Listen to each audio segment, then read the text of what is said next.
High everyone, welcome back to my channel ওয়ালিদাস life.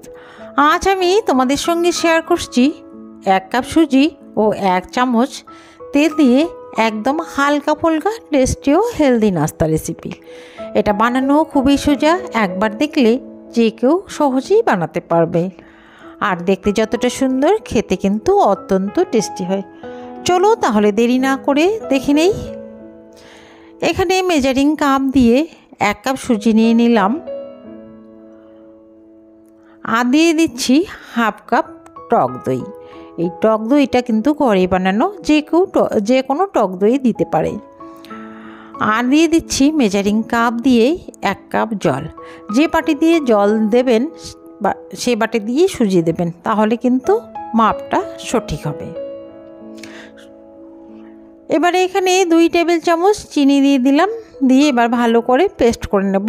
চিনিটা কিন্তু নিজের পছন্দ মতো কমিয়ে কিংবা বাড়িয়ে দিতে পারবেন। এটা পেস্ট হয়ে গেল, এবার একটা বাটিতে ঢেলে নিচ্ছি।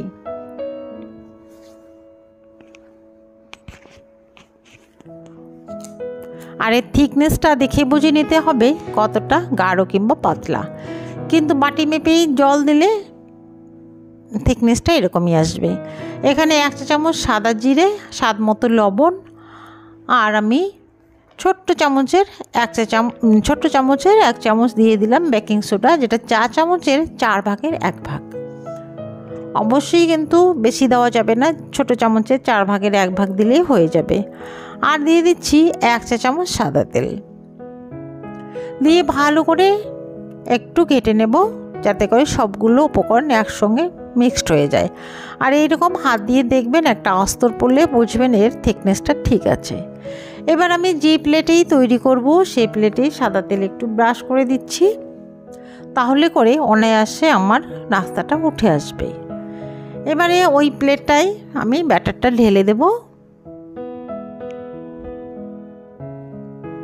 সম্পূর্ণ ব্যাটারটা এখানে ঢেলে দিলাম। তারপরে আমি একটা ফ্রাই প্যানে জল বসিয়ে দিয়েছি ইন্ডাকশানে। জলটা সামান্য গরম হয়ে আসছে। এভাবে একটা স্ট্যান্ড বসিয়ে আমি প্লেটটা এখানে বসিয়ে দিলাম। তার উপরে আমি কিছু গুঁড়ো লঙ্কা দিয়ে দিচ্ছি, তাতে করে খেতে ভালো লাগবে নাস্তাটা, আর দেখতেও সুন্দর লাগবে। দেওয়ার পরে আমি সামান্য লবণও দেব, তাতে কিন্তু অত্যন্ত টেস্টি হবে, টেস্টটা বেড়ে যাবে। আমি এখানে ব্ল্যাক সল্ট দিয়ে দিচ্ছি, যে কোনো লবণেই দিতে পারবেন।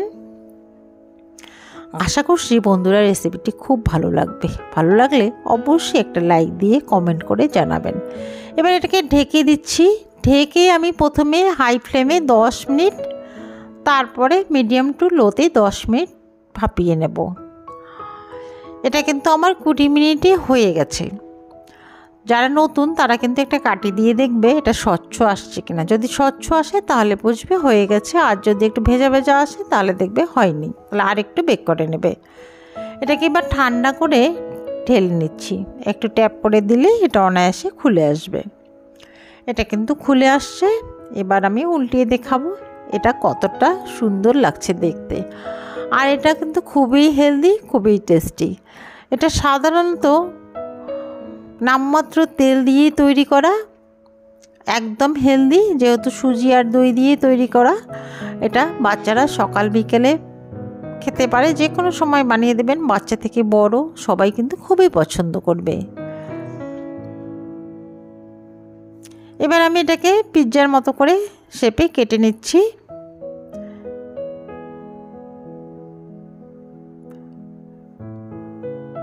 দেখে কিন্তু বোঝা যাচ্ছে এটা কতটা ফ্লাফি হয়েছে, কতটা সফট স্পঞ্জি। এটা কিন্তু আমি সামান্য তেল দিয়ে ভেজে নেব। এটা না ভেজেও খাওয়া যাবে, এমনিতেই ভালো লাগবে, তবে ভেজে খেলে আরও কিন্তু অত্যন্ত টেস্টি হবে। সামান্য একটু তেল ব্রাশ করে এটা আমি ভেজে নিচ্ছি। একটু এপিট ওপিট করে ভেজে নিলে খেতে খুব ভালো লাগবে।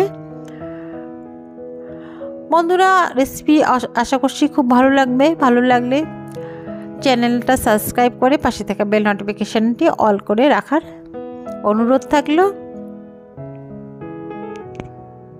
যাতে করে আমি ভিডিও আপলোড করলে সর্বপ্রথম তোমাদের কাছে পৌঁছে যায়, আর এরকম নিত্য নতুন ভিডিও তোমরা দেখতে পারো। এরকম একটু ব্রাউন করে আমি ভেজে নিচ্ছি।